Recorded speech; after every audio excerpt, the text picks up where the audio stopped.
Prajodh, I feel one of the great achievements, I genuinely feel about EuroKids is that you've been able to attract very high quality private equity investors, like Gaja Capital and KKRs and the likes.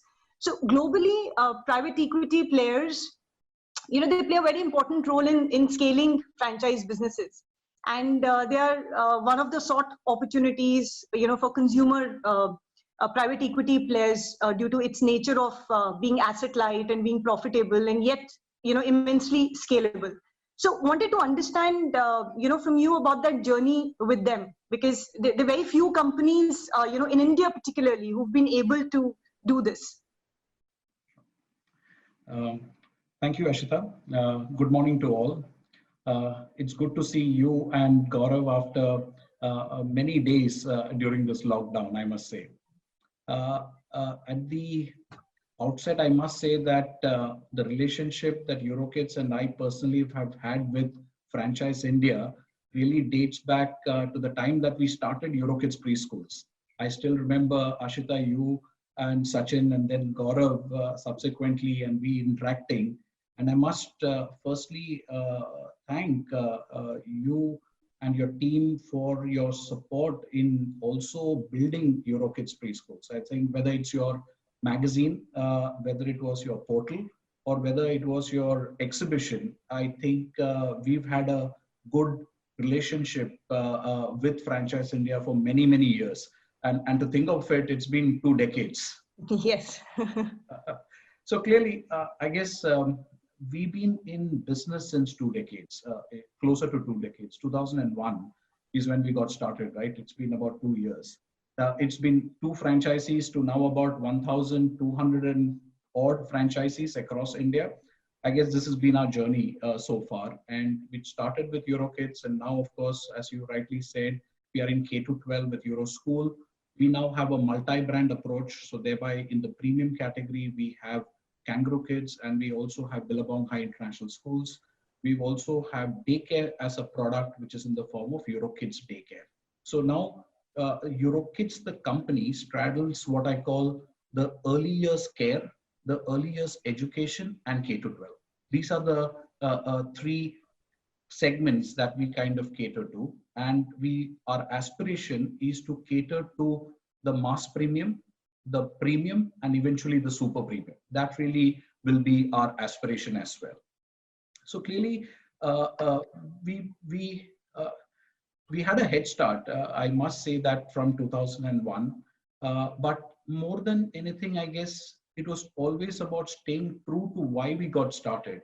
And sometimes that is when I reflect on it, Ashita, I really think that staying true to the promise of child first at all points in time, and I'm saying that there is an absolute laser focus around that, right from the time that we started to where we are right now. So guys, I think really one of the salient features, if I was to think about, is about our real focus on being child first, whether it was in 2001 or whether it's in 2020, that has been the case. And we managed to thereby attract talent. And I talk about even franchise partners and talent who then resonate with our vision of child first at all points in time. Very conscious decision, Ashita, Gaurav, that we took, and I'm sure you know it, that EuroKids decided that we will use franchising as a means to distribute it, our service offering. And at the same time, we're very clear that we will have an owner-operator model. So the franchise owner is also an operator for our business. And if you ask me, it served us really well that we chose both franchising as a means for distributing our service, and the second, our focus on the owner-operator model. The early years education segment is a very high involvement segment, which requires the franchise owner to also operate it. And when we put that out, saying that that is our requirement, we also managed to attract the talent which was very deeply passionate about this segment more than anything else. And sometimes that's all that it takes, right? I'm saying a clear intent by a franchisor about his offering and his purpose, and attracting thereby good quality talent in the form of either workforce which directly works with you or your partners. And that's where really the magic happened for EuroKids and continues to do as well. hopefully has thereby resonated with investors as well. As you look at the headroom for growth in this country, really, right? 165 million kids in the 0 to 6, 250 million kids in the 6 to 18, highly underserved in terms of market and offerings. When you look at that headroom for growth and we being highly underserved, I guess that's where capital also comes in to be able to strengthen some of these goals. So we've attracted some very high quality private equity partners. 2013, we had Gaja Capital as our partner. It lasted a fantastic 5 years. We had great run in those 5 years. And after which in 2019, we partnered along with one of the global best, KKR is now our partner in this venture. KKR, of course, has global expertise and at one point in time used to own the chain of preschools in the United States called KinderCare. So clearly they have the knowledge where to be able to deal with the segment per se. And so I guess what I'm saying is that we stayed true to our purpose and intent. We attracted good talent in terms of our workforce, in terms of our franchise partners. The headroom for growth for this segment is immense, and we've not even scratched the surface. I sometimes tell the team, can we do 2,000? Can we do 3,000? Can we do 5,000 preschools in a country like India? And the answer is absolutely yes, Ashita. So I guess these are the factors in which I guess we've also attracted high quality capital to our organization there. So it's a combination of all of these.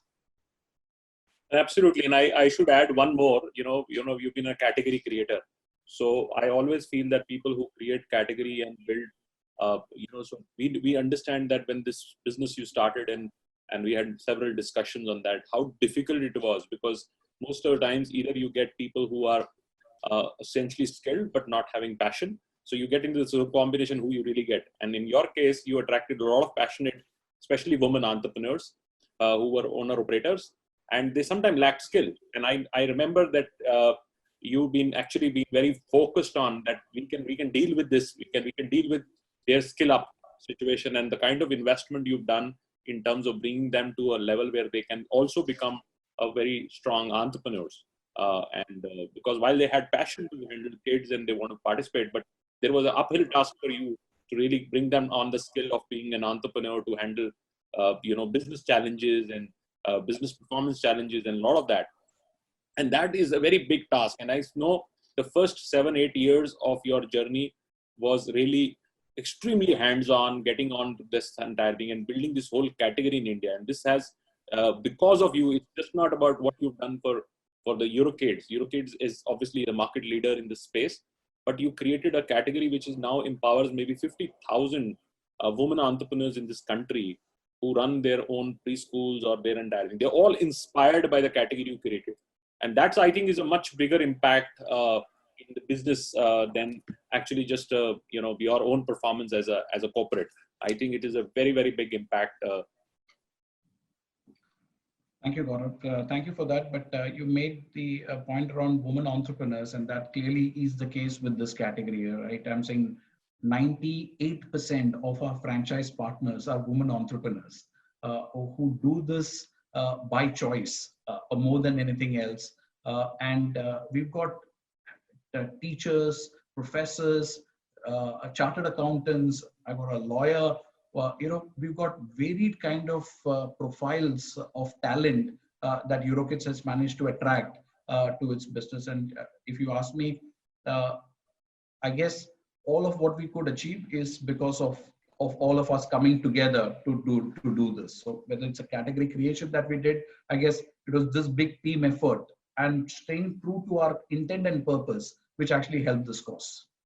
Absolutely. And I always, in all my comments and seminars, I always mention about two people who really, and one is you, obviously, and second is Shahnaz Hussain, who really have created a real impact on women entrepreneurs in this country. The rest, everybody really talks about it. They just get the category, but they've really not gone and created. And your impact is much larger because you created a huge category itself.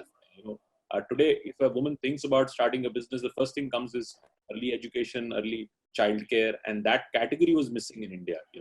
And so, this would always stay. I mean, this is what we all have to see, what we leave behind. The purpose of life is just not about corporates making money, but any impact you leave behind. And that's something which always would stay with you, Prajodh, that you built this category and brought this category to India. Thank you. Yeah, of course. And I completely second that, that you've created women entrepreneurs, and 98% women entrepreneur franchisees is like a whooping number.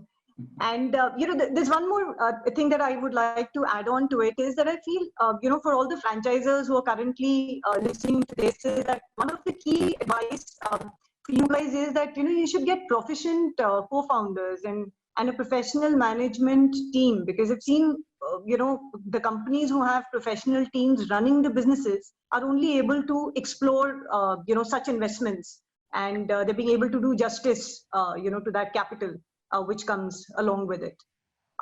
So I'll go back to, my next question from you. Nowadays, I really admire this gentleman by the name of Simon Sinek. I really listen to him a lot. So in his talks, he said, Starbucks was founded around the experience and the environment of their stores. It is about space, with comfortable chairs, lots of power outlets, tables, desks at which we could work, and the option to spend as much time as their stores as we wanted, without any pressure to buy anything, whether that's a coffee or a snack. But the coffee actually was incidental, so because the company culture is a concept that is easier to experience than to describe. So I really want to understand from you, what do you represent, and stand for? That's first. And second, how have you been able to develop, inculcate and maintain it down the line with your partners? Okay. So Ashita, it's in our world, if you think about it, it's slightly different than Starbucks because we actually serve two masters. If you think about it, we have a customer who is a parent, and we have a consumer. So there is the consumer who gets the benefit of our services, who doesn't take the decision essentially, but the customer for us is the parent. So I kind of always think of ourselves as actually serving two masters, because there is the consumer, which is the young child, and then there is the customer, which is the parent, who basically pays for the service. So in that sense, our job is a little more difficult because there are two masters that we serve, both the customer and the consumer. I guess our thinking in that sense for the organization has been built like that there is a customer, which is the parent, and there is a consumer, which is a young child, which is the beneficiary of the services as well. Everything that we kind of thereby model and do in terms of experience is to be able to cater to these two, because it takes for understanding from a parent standpoint as to the good work that we do, because he doesn't experience it firsthand per se, and the young child can't even articulate that experience, even though he's had a wow experience back home. He or she basically feels happy about the fact, and the fact that every day morning, if they wake up with a smile wanting to go to preschool or our care centers, then clearly our job is well done, right? But beyond that, I don't think there is any articulation of good to excellent to wow. So clearly, we need to be able to manage that communication with the parent as well, which is where we've kind of really doubled down. So all the work that we do, we need to also articulate it in the right manner to the parent, so that the parent understands why we do what we do there. And I guess it all, again, I kind of want to come back to our very simple thought of saying that there was child first at the center of everything that we did. What we started off with was a simple promise of ensuring that there will be developmentally appropriate practices, while many other, let's say, early childhood centers spoke about it. It was not mere lip service for us. We actually did so. So which is the reason why I guess we just followed through to its completion. So, and we then managed to communicate this well to our customer, which is our parent. So the experience that the child gotten, there was absolutely that was absolutely table stakes. We had to do the best there. in terms of child first and developmentally appropriate, but we took that communication out and communicated in a manner where the parent or the customer could understand why we do what we do, even though the parent didn't experience it. That's one. I guess one of the joys of franchising truly, and I'm sure Gaurav, Ashita, you know it more than anything else, is this joy of, let's say, the network, right? And these best practices that are carried out by franchises across the country.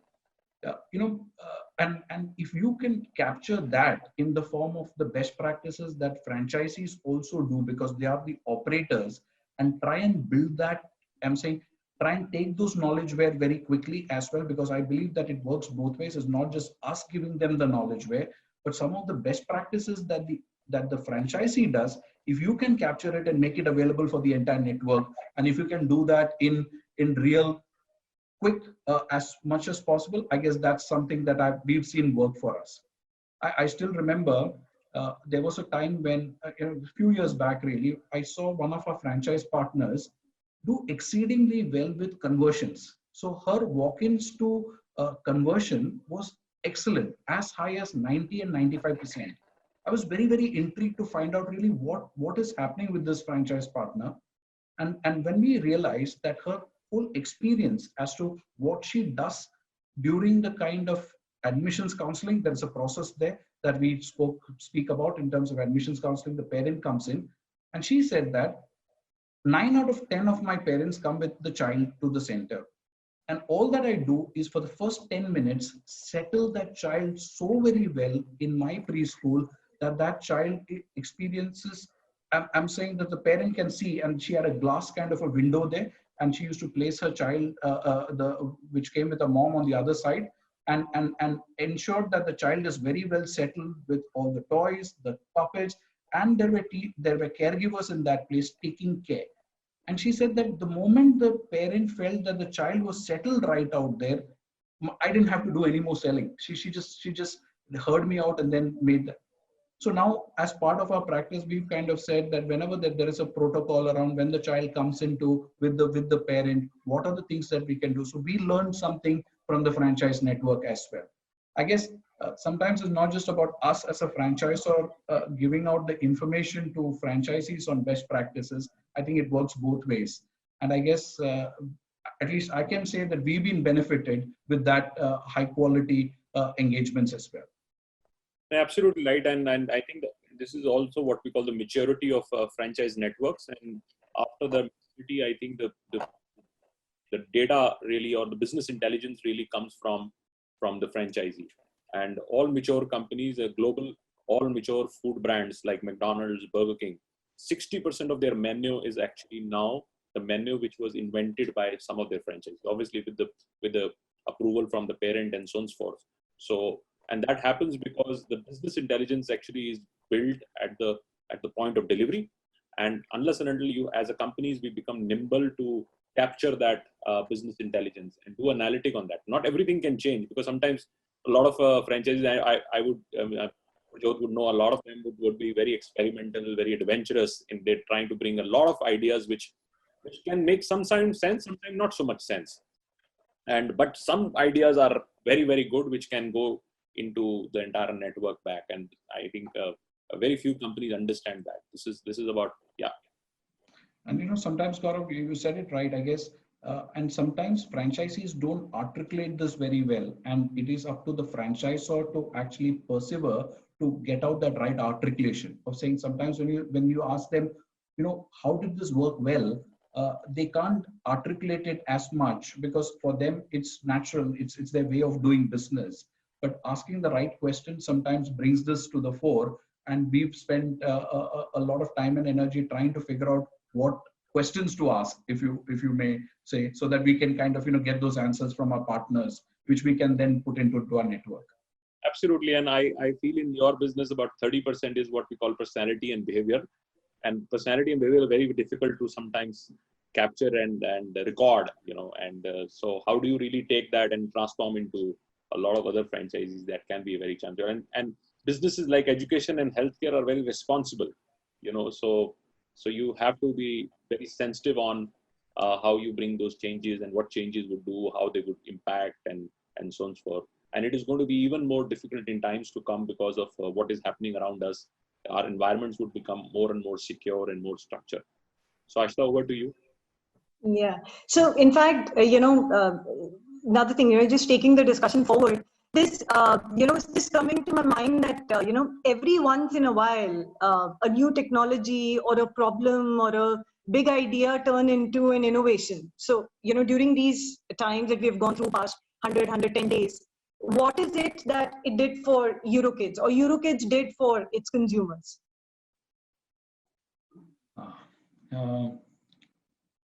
These times, Ashita, have been extraordinary, right? These times have been, these are times that you and I have never seen before. So clearly, there's a quote by Lenin, which I love the most during this time. And it says that there are decades when nothing happens, and then there are weeks when decades happen. If you ask me, especially for education as a sector, for sure, I can tell you that this has been the case.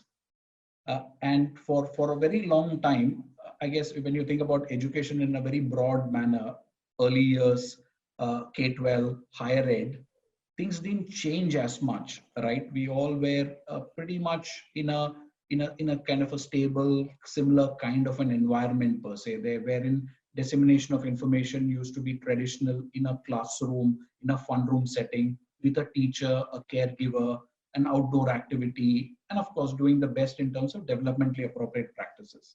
But clearly this pandemic has upended all of those, and we've been clearly having to migrate from what I call from physical to virtual pretty much overnight. So when you think about our preschools and our schools, we pretty much migrated them overnight in the case of K-12, a little more measured in the case of pre-K, which is early years education. But clearly we had to make that big jump. So clearly, as we think about remote learning, so in a situation like this, what can you do is the question, right? You'll have to do the best that you can to be able to engage with the child, and in our view, to ensure uninterrupted learning. I guess that was really the mission for us. We have children ages from 2 years to 18 years of age across our pre-K and K-12, and our simple objective was to ensure uninterrupted learning. Now, that was only possible using remote engagement tools. So we decided thereby to migrate on to from physical to virtual using this remote engagement tools. It helped that we had already made some investments into platforms a little more earlier. So we had platform available, we had to populate it with content, and of course we needed mediums to be able to offer this. So we pretty much in the preschool, we now have a platform which is called Home Buddy. Buddy is our mascot there. So Buddy comes home has been the mantra for us. So in times like these, Buddy has come home in the form of Home Buddy there, which is a learning management platform, which also has live integration in the form of online teaching there, and has content which is populated in it, which can be used by the parent and the child. So clearly, with young children, the children can't be on their own. So this is an intervention that is also required with parents as well. So the parent and the child go through this. So during times like this, I thought remote learning engagement is the only way to ensure uninterrupted learning. And we've used technology tools to be able to make this possible. In the K-12, especially, I can say for sure in middle school and senior school, it's been very successful. In primary and pre-primary, we of course have a bunch of learnings that we are bringing on as to what really works, what doesn't, how much is the input in terms of time for the day per se. For example, WHO has stipulated a 1 hour of screen time. And in our own way, we said that children anyway consume a lot of screen time in the form of television, in the form of games and the rest. Can we make those screen time constructive so that learning can take place? So that's really what we did. And we made this possible through our technology platform, and which is what is on offer. Did we have this, Ashita? The answer is no. We really pretty much worked during this pandemic to put this together so that we could launch it in June. So June 8th is when we actually launched the product for at home.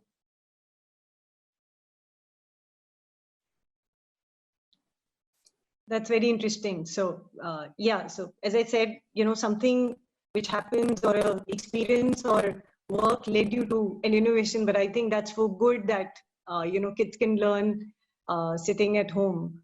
I think that's something which is there. And since you mentioned the buddy, I loved his transformation from a fatty buddy to a linear and a healthy buddy. So how did that idea come to your mind?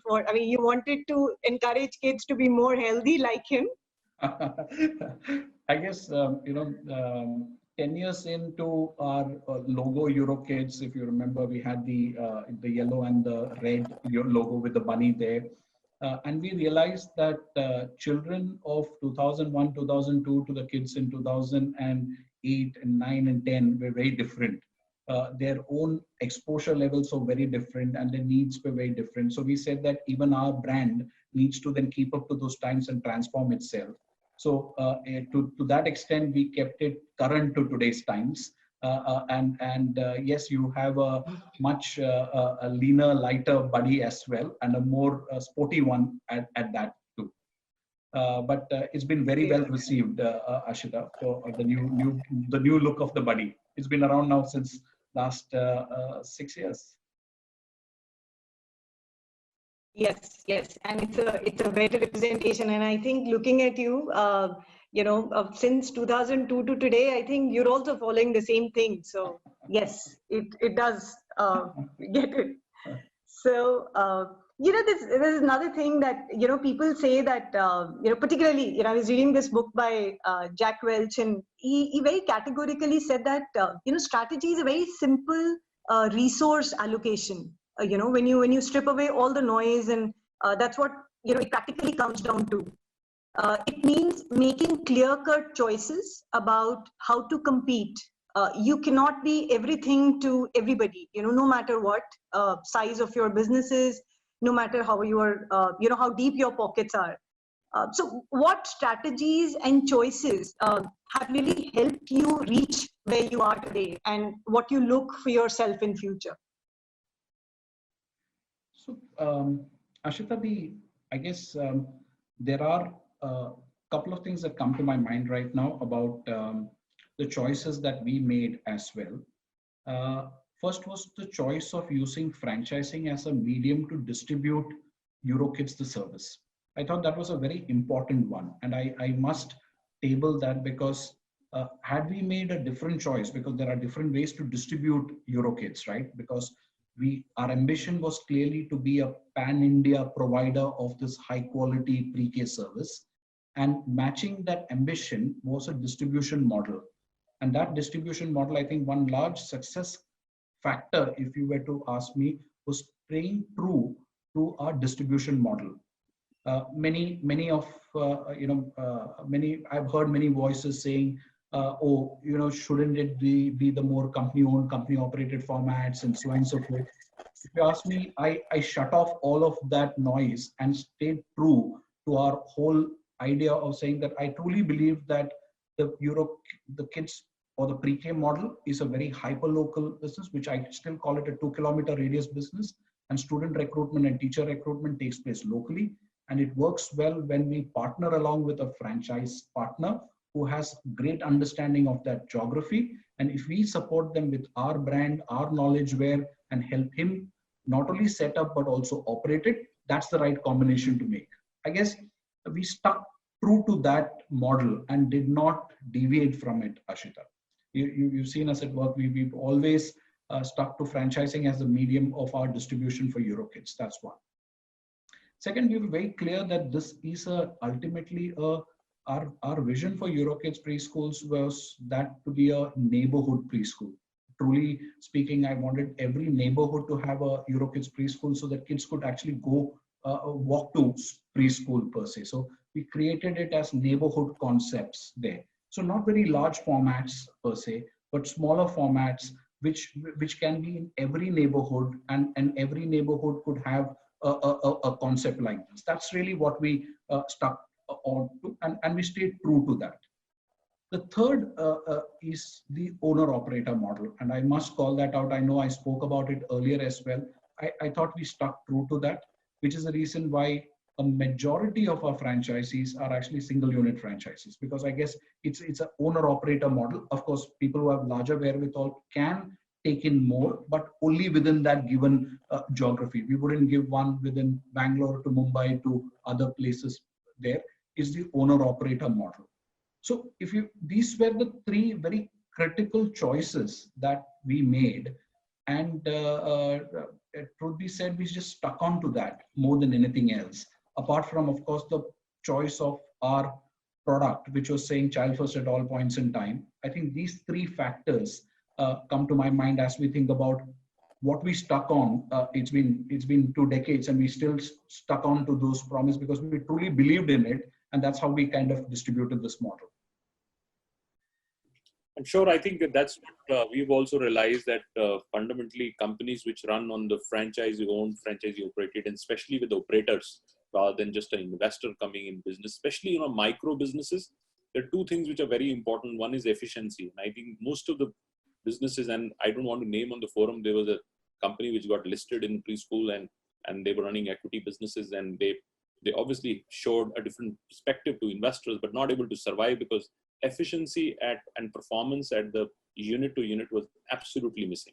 And this is a responsible business. This needs a lot of operator focus on an hourly basis and daily basis to bring that kind of efficiency. And the whole business model and the financial or microeconomics of this business really works on that piece, that you are able to bring that businesses. So that way, I think it is one. And second, I think what you've also achieved, which I should really mention, is that when you have a business of that scale and you roll out like hundreds of schools on a yearly basis and so on and so forth, your control on getting the capex out and getting efficiency of rollouts and all that pieces, which takes a lot of energy and actually a scientific approach. It looks very easy. A lot of people quote with me, why should I take a franchise and why should I not start my own thing? I say, I mean, you don't want to do the same mistakes, which the learnings have come in over the years. The economy of scale today, economy of scale itself is one of the areas which I think is so important when people partner with you, what benefit they get in running and getting up and running in the school rather than starting their own business. I think that also, and I personally feel this is a big opportunity ahead of you. I mean, what has happened, while it is a standstill, a little adversity, but the opportunity for you, and I'm sure your thinking mind is talking about how do you convert a lot of independent operators who probably would now feel very insecure staying independent, and they would look at being more comfortable working with the players like you. And this is also one of the reasons why, because when people look at brands today, they look at two very strong things. One, warmth, and warmth comes from the regional, the local knowledge, the local capability, and especially in schools, you are much comfortable because you are giving to a lady which is in your neighborhood, and she will treat your kid like as a family member and so on and so forth. So there's a lot of warmth required in this business. Second, they also want to see the competence, and competence comes with brands. So how can you marry these two things? And that's where I feel that even independent preschools would start converting, especially the good ones, start converting into EuroKids. There's a term for that in franchising, right? You call it conversion franchise. Conversion franchising. Gaurav, just before that, I just wanted to kind of also table to the question that Ashita asked around what we thought were some of our success factors and what we stuck true to. I guess right from the start, we were very clear that we will also be a high-touch franchising system. I think that was by choice, because I guess franchisors make as choice, right? I'm saying you can be low touch with only name lending, or you can be high touch. And we realized that in our category, it serves us well only if we can be a high touch franchising system. So clearly that was also a choice that we made. and we stuck to that. So you will see us very involved as in the franchising system per se there, where we not only help to set up but also to operate it as well. So whether it is the kits that we supply to every child, whether it is the trainings that are required, whether it's the background verification of our teaching staff per se, we are a very high-touch franchising system at work. On conversion franchise, I guess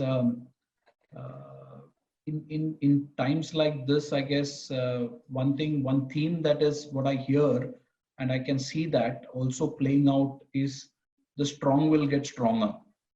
Absolutely. And I guess I definitely see that playing out, Gaurav, where the strong will get stronger.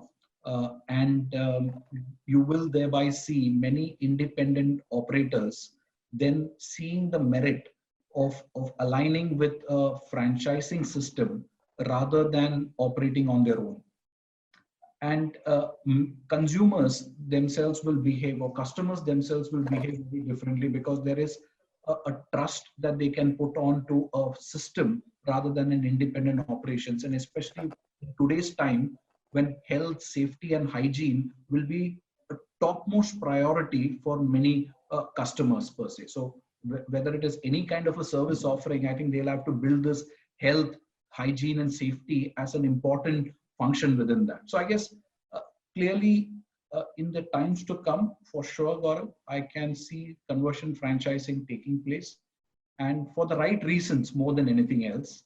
I guess we're seeing some very initial burst of that. I was just sharing with Ashita some time back that especially April and May were low activity months, but from June onwards, we've seen a surge of interest come by. And within that surge of interest, we've also seen independent operators come by to ask us about the proposition. So clearly, I guess the strong will become stronger. Absolutely. And I think the opportunity would be at two levels. One, obviously, the independent ones would be converting with you, and I think that would grow. We are seeing a lot of inquiries on that front because we feel that people are underperforming, and a lot of players, they don't know, they struggle between 20, 25 kids, 30 kids, and because they don't have a credible brand, they don't have the tools and the technology now and everything else, so they're not able to get there. So it's a responsibility. Even if you have 25 kids, you continue to run school without any profitability. But if you have right infrastructure, you have right intent, sometimes shifting that can give a dollar plus effect.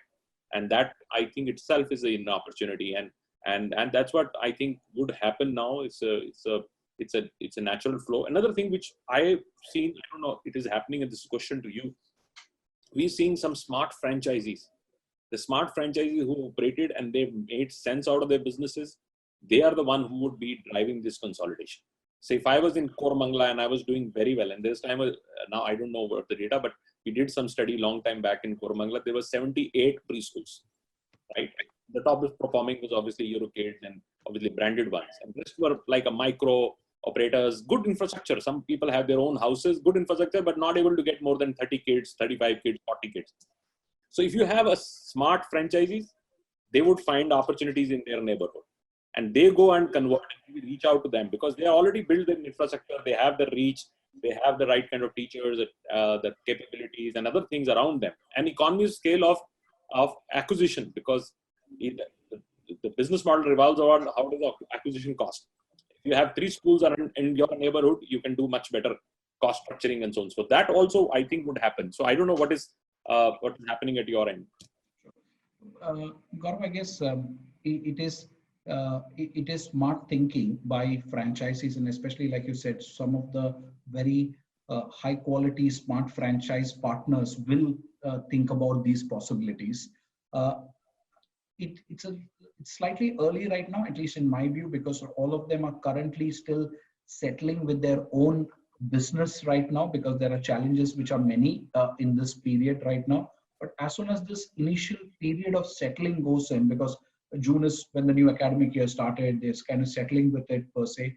I guess in few weeks and months from now, we'll see some of these smart high performing franchisees think the way that you think. But it is absolutely logical and smart thinking to do so, because you then kind of can get domination in that local marketplace, because that's what you want, right? You want within your local marketplace to be a dominant brand, and if you can have multi units within that itself, it does work.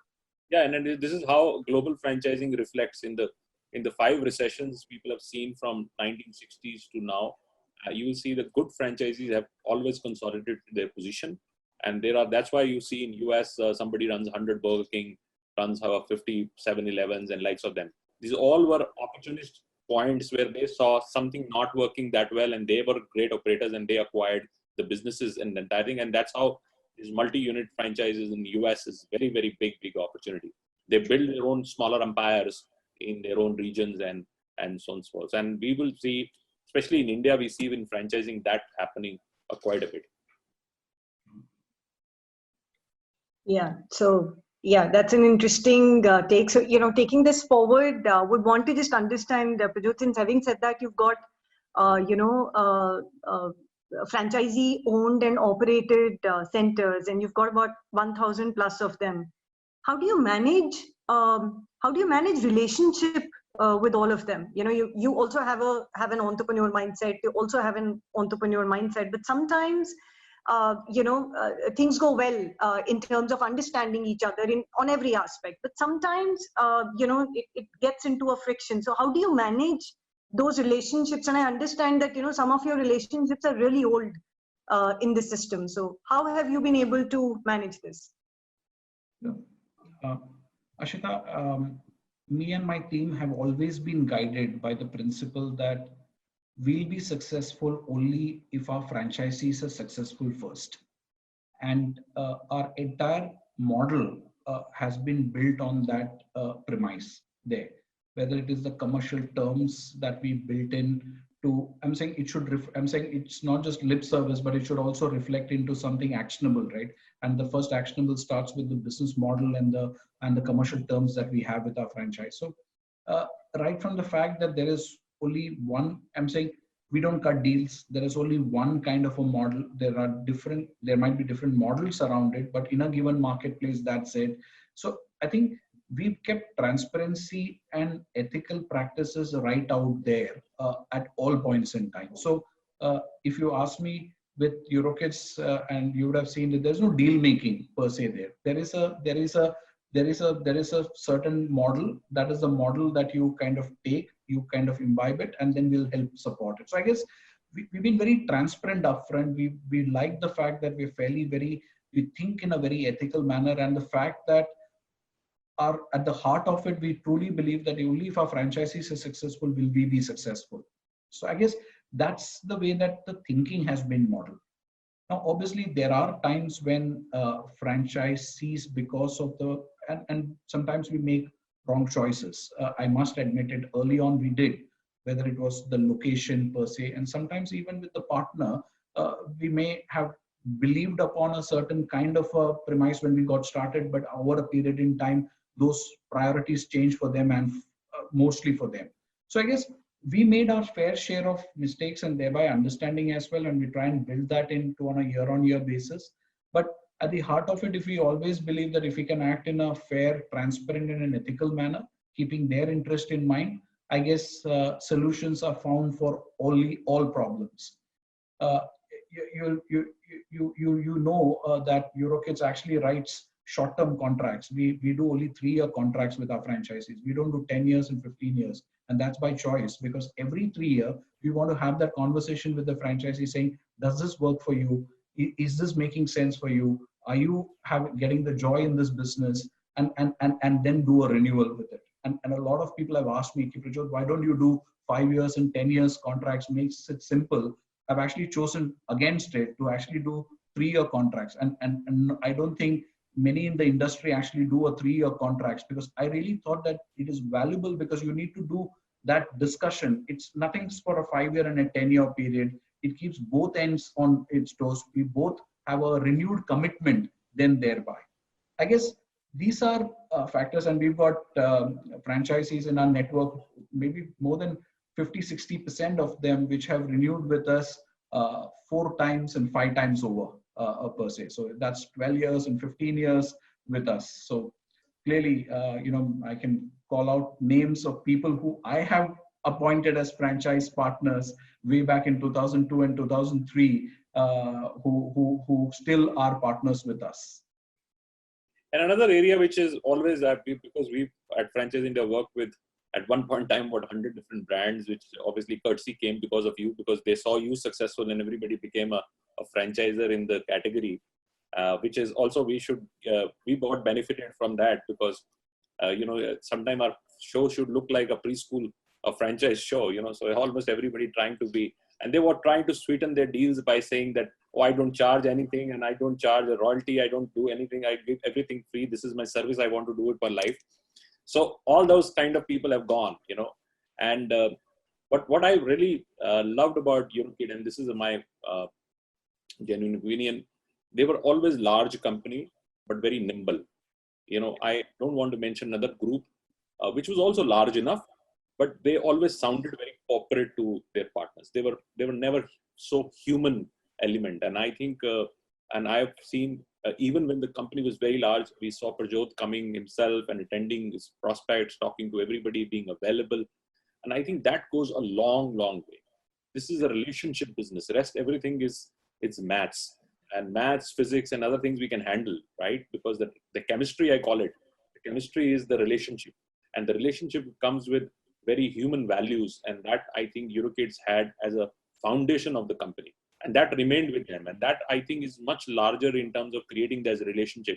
And a lot of other people who had maybe at one point in time bigger financial muscle or investment, and some people who came with becoming corporates in education and so on and so forth, they were all not able to manage it purely because they had no sensitivity on what was going on with the franchisee relationship. All that I can say, Gaurav, is we just stayed true to who we were. And I truly hope that we can continue to do so as well as we push for newer growth per se. So we've stayed true to our purpose and our promise. Absolutely. I agree with you. Yeah. Oh, that's great. That's great. So I think the chemistry comes prior to physics and maths. So yeah, that's a good takeaway. So, other than this, Prajodh, I understand that you're an avid reader. So what are you reading nowadays? So I kind of, so I've been fortunate to have parents who inculcated reading as a habit in me. For you can see my bookshelf at the back there. Yes. So I kind of read from a very young age. I kind of, what I don't read is fiction. So I read only non-fiction there. And I read a variety of topics really, Ashita. So interestingly, a variety of books. So I have no one interest, so I can kind of read across leadership, across autobiographies. I can read topics right now. So right now, the book that I'm just reading, which I'm just getting to a close, is a book called Has China Won by Kishore Mahubani. That's the book. It's very topical. So and you don't want to answer right now, right? Yes. I'll get you to read it and for the others to read it probably, but I just said it out there. Do read that book. It's called Has China Won. Yeah. Okay. Yeah. So I'll add that into my readers list for now. So is your son also following the steps of being a reader? He used to, is what I can say. But I don't think kids right now consume, I guess, knowledge in different formats. And I guess we as parents should be okay with that, because no longer it's probably, I still love the thing about the book. So it's physical book for me. I love the paper feel per se. I still can't do digital devices, but I guess kids are very different right now. My son is now 14.